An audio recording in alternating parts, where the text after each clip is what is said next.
অনেক দিন পরে আজকে একটু রোস্ট করব। আজান দিয়ে ফেলছে, শুক্রবারের দিন। আসলে সকাল থেকে সময় পাওয়া যায় না কাজ করে ছোট দিনের সাথে। এদিকে আমি সুন্দর করে মশলাটা কষায় রাখছিলাম।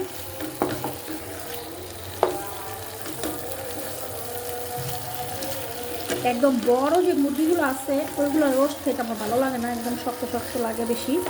তো মিডিয়াম সাইজের যেগুলো, এগুলো মানে সিদ্ধ হয়ে যায়, খাইতেও ভালো লাগে।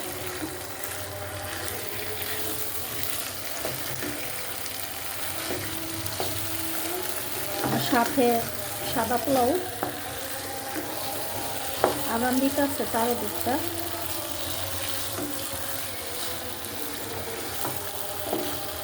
তেলটা অনেকটা কমাই দিচ্ছি, এত রোস্টে তেল থাকলে খাইতে আমার কাছে ভালো লাগে না, তেমন তেল তেল লাগে।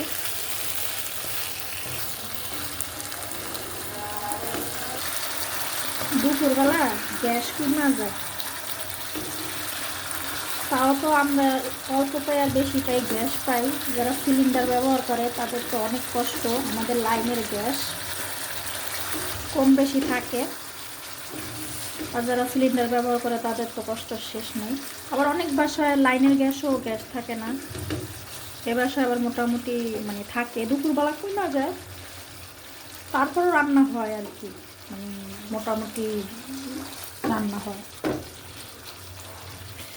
আমার রোস্টটা হয়ে গেছে, আর একটু রাখবো, মানে একদম মশলাটা শুকনা শুকনা করবো। অল্প তেল উঠছে, বেশি তেল দেখি, তেল উঠে গেছে, আমার রোস্টটা হয়ে গেছে।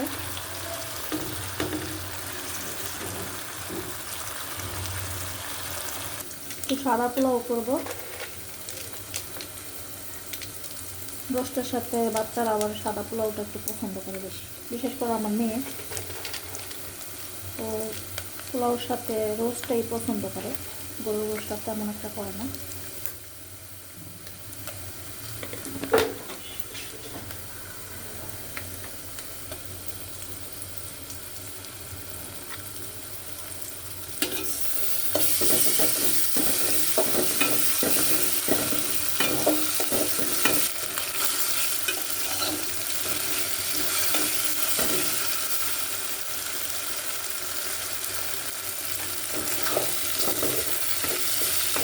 আমার এমনিতে নর্মাল চুলা, একটা চুলার মানে শিকগুলো ভেঙে গেছে, আর এই চুলাটা মানে হাঁড়ি পাতিল দিলে খালি শব্দ হয়, থাক খুব শব্দ হয়।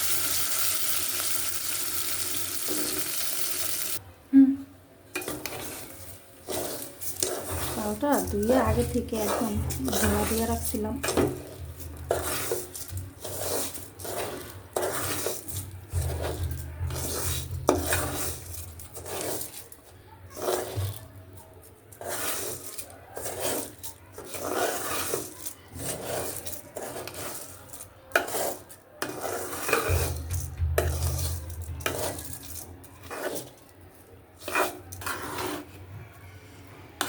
পোলাওটা হয়ে গেছে,